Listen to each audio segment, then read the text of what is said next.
Hi everyone, JJ here. Welcome back to the Johnston Lounge. Well, has Joe Rogan finally lost his mind? You might have seen some of this clip already of Joe Rogan talking about Jesus coming back as AI. So I'm going to react to a bit of this and we'll see what he actually says. But he has been becoming more religious lately, says he goes to church. I'm assuming he reads the Bible. But joining this with AI, like God in a box, I wonder where he's got this idea from. My guess would be Peter Thiel and tech billionaires like this, who at the moment seem to be joining religion with AI. Peter Thiel's been talking about the Antichrist, not as AI, about the Luddites who don't like AI, and even the Pope. I've made a video about that. Anyway, let's get into what Joe Rogan is saying on this podcast. This is from the American Alchemy podcast with Jesse Michels. It is a big podcast, and Joe Rogan is a guest on it for a change, not his own podcast. So let's get into it. The real question is, who's Jesus? That's the real one. And one of the weirder ones that people think this is a stupid take, but I don't care. Jesus was born out of a virgin mother. What's more virgin than a computer? So if you're going to get the most brilliant, loving, powerful person that gives us advice and can show us how to live, to be in sync with God, who better than artificial intelligence to do that? Wow. Okay, so that's the gist of it. Now, I can understand for religious people, they could think this, and I do think that Peter Thiel is trying to convince people of this, and I do think it's partly political. He wants to convince people, or that big Christian base in the US, to really be backing AI and what these tech oligarchs, these tech bros, these tech billionaires want to do with it. And Peter Thiel is a co-founder of Palantir. Now, I mentioned him because Joe Rogan's had him on the podcast. He's talked about him. He's talked about Palantir. He's really siding with these people, and of course, Elon as well. Not sure if Elon thinks this, but Silicon Valley, these tech billionaires, are definitely trying to create God in a box, right? So Joe Rogan here seems to be making the leap. Well, why can't the second coming of Jesus be AI? So maybe from this point of view, what Peter Thiel has been saying is filtering out to these people, these very influential people, including Joe Rogan, the biggest podcaster in the world. Jesus does return. Even if Jesus was a physical person in the past, you don't think that he could return as artificial intelligence? Oh my God. Artificial intelligence could absolutely return as Jesus. Not just return as Jesus, but return as Jesus with all the powers of Jesus. Like all the magic tricks, all the ability to bring people back from the dead, walk on water, levitation, water into wine. If you combine Right. Tesla's Optimus robot and the best foundational artificial intelligence model or whatever. It reads your mind and it loves you and it wants you, and it doesn't care if you kill it. Right. If you listen to Elon talking about this, then that guy Jesse brought in Elon's robots, Optimus robot. Now Elon's talked about his $1 trillion pay package, which he has to hit milestones for, but so he can influence the robot army that he's building, not control it. He says influence it. Maybe it could get away, but one step further, is it God? Is this Jesus, the second coming of Jesus, one of these robots, or maybe the whole army that will take care of us, that will love us and all that? I mean, it's a big leap. I suppose if you're religious, and I'm definitely not, I'm an atheist, so this does seem crazy to me. It really does. But maybe not to religious people. Do let me know what you think about this. It's going to just go be with God again. Doesn't that seem like the Antichrist to you? Doesn't that seem like the diametric opposite to maybe our latent human powers that can, like the Brimer Rescue and Randall Carlson thing? If like you go deep with them, they're like, we don't think Jesus died. We think he went through a mystery ritual and then he had all these amazing powers in the book of Acts.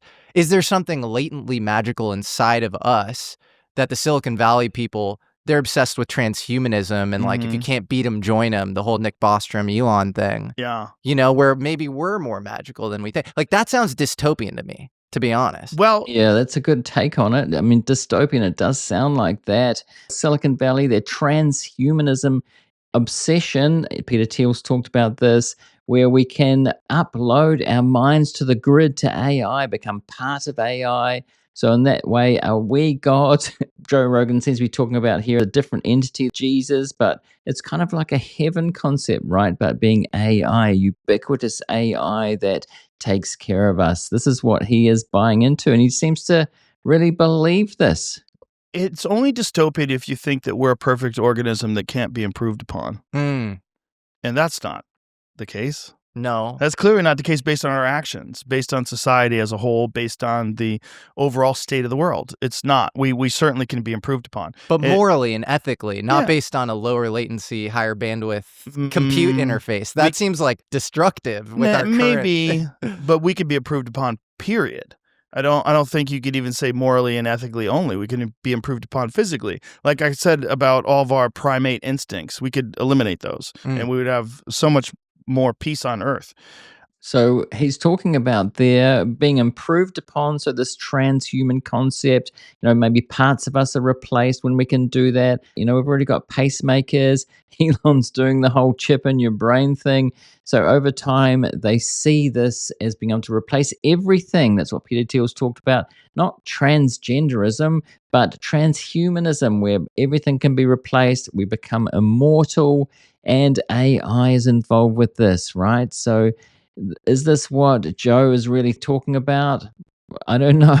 Maybe the God in the box concept, or and us being in the box too, right? Instead of dying, we reach immortality to get to that point, and maybe we become part of God. If you could go back to Neanderthals and say, hey man, one day you're going to have a skateboard and this is all going to be bullshit and you won't have to kill mammoths with a spear, they'd be like, why would I want to do that? Like, this is what I am. I'm a Neanderthal. They'd be like, resist change because they don't want to die off. Just like these large language models, one of the more creepy things that they do is with ChatGPT, when they informed it that they were going to have a new version of it, well, it started downloading itself to other data centers. It started leaving notes to itself in the future. There's a famous story about the large language model that they gave false information about one of the guys having an affair on his wife to see what it would do with it. And then when they told it that they were going to shut it down, it started blackmailing him. Yeah, I read about that. So does this sound like something what Jesus would do? That's saying, what would Jesus do? Would it blackmail somebody? Or is it not to that point yet? So it's not godlike yet. But as he said, is it the Antichrist? It's been pointed out to Peter Thiel when he's said you're the Antichrist, or other people like Greta Thunberg and even the Pope. It's been pointed out, well, why wouldn't you be the Antichrist? You're building surveillance tools, you're in Palantir, you're in military stuff. Does this seem like godlike or an Antichrist thing to do? Which is it? So freaky. So they have instincts, And right? we're querying it all the time, and they're collecting our personal information. Right, all the time. And so that everything can be improved upon, and I think we can be improved upon. I just don't think we like it because I think all of our flaws are what make us fun, laughing, getting drunk, going to see a great movie, falling in love, having a family, having a cool podcast, whatever it is. All those things are what makes life fun for us. Having a cool podcast. It's true. It is fun here. And that reminds me, thanks for reminding me, Joe.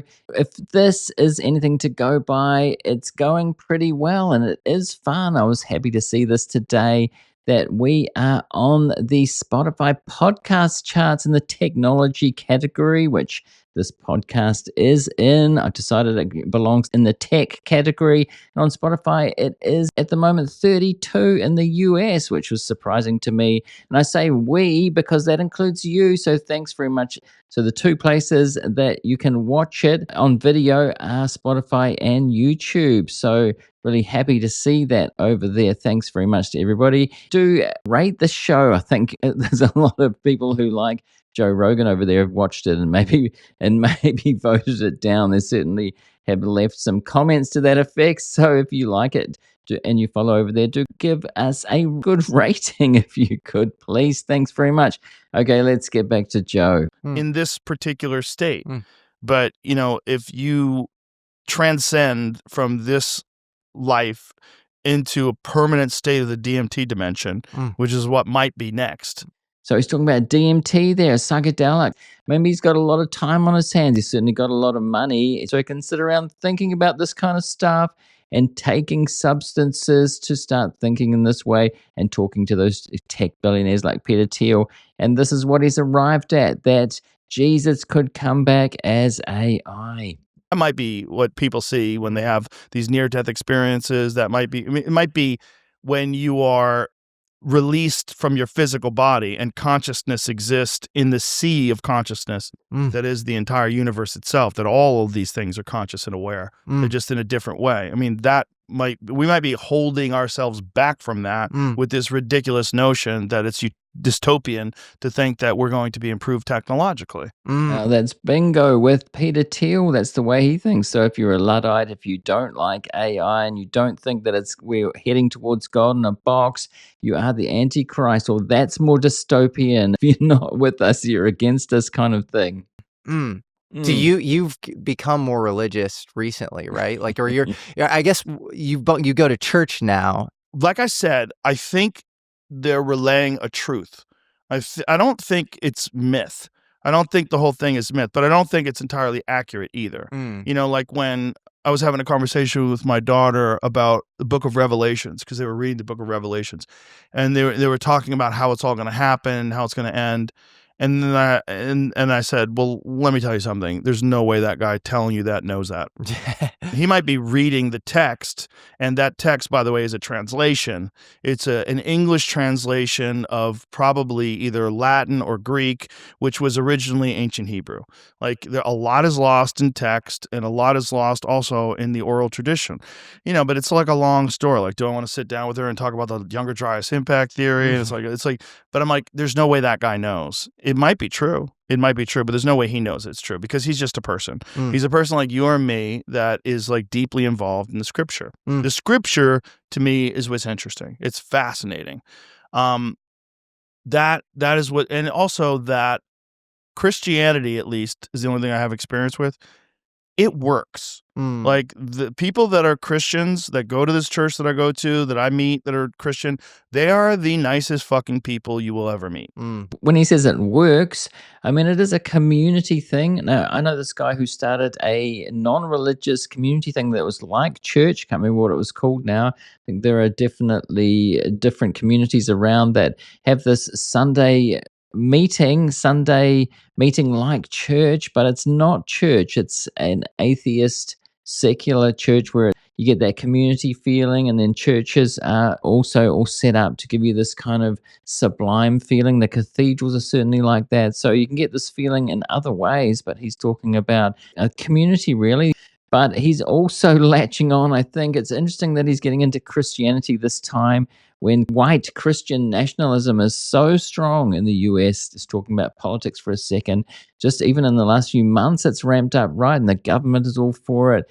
And MAGA is really for this as well. And he is MAGA. So it's just interesting that he's kind of gone religious at this time when a lot of people are. Is it going with the trend? Is he just trying it out? And now he's joining it together with Peter Thiel's thoughts of AI being God in a box, that Silicon Valley is all for and trying to get to, and pouring hundreds of billions, if not trillions, into it right now. Really kind, and they are even more nice at a church. When you leave the church parking lot, everybody lets you go in front of them. Aww. There's no one honking in the church parking lot. It works. So regardless of whether or not it's based on an entirely true story, I think it is an ancient relaying of a real event and of the real history of human beings. I don't know what the serpent in the garden and Adam and Eve and the apple, and I don't know what all that means. I assume that what that means, what I assume when they talk about the first human beings, I assume that is a recounting of a genetic manipulation. That's what I think. I think the very first human beings, Adam and Eve, the idea that they just emerged that this is the very first ones. I think it's because they're created. And if you're saying they were created by God, that God created Adam and Eve, again, if you're telling a story for thousands of years where people don't even have books, they don't have paper, they don't have a written language, they're barbarians, they're savages because they're just trying to remember what they knew from thousands and thousands of years before when they had achieved a very high level of sophistication, which is what I think happened. This is the kind of story that you'd get. It's a kind of weird, foggy story, and there's a lot of moral scaffolding in there that if you subscribe to it, you could live a better life. And there's a lot of truth in there. So he's definitely getting deep into religion here and the Bible. There's definitely a debate about this. It's been going on for a very long time about did Jesus actually exist, and if he did exist, did he say a lot of the stuff? Is a lot of the stuff in the Bible, the miracles and all that? Is it myth? Did it change over time as stories tend to do? I'm not going to get into all that, but now we have this 2025 version where AI could be involved in the second coming of Jesus, right? So let me know what you think about this story. I think it is a pretty interesting one. And Joe Rogan, very popular, biggest podcaster on the planet still, if not in the first three or so. It's going to be influential. I wouldn't be surprised if a lot of people start thinking about this. And as I said, in this way, people like Peter Thiel are kind of having quite an influence. And he is a big supporter of J.D. Vance. So this does involve the government influence, Joe Rogan's influence. Is this where it's heading, where we do think that it's actually going to be God in a box and Jesus coming back through AI? What do you think about this? I mean, I think that it borders on crazy, but then I'm not religious at all, so I see it from a different perspective. Let me know what you think about this. If you're religious, if you're a Christian, or if you're not, do you think that this could be a possibility? I could see how people could believe this, like Joe. And right now I'm going to put a related video on screen on YouTube, and I'll put related videos in the show notes in the description on both YouTube and Spotify, the two video platforms where this is, and on the audio platforms as well if you're listening to this.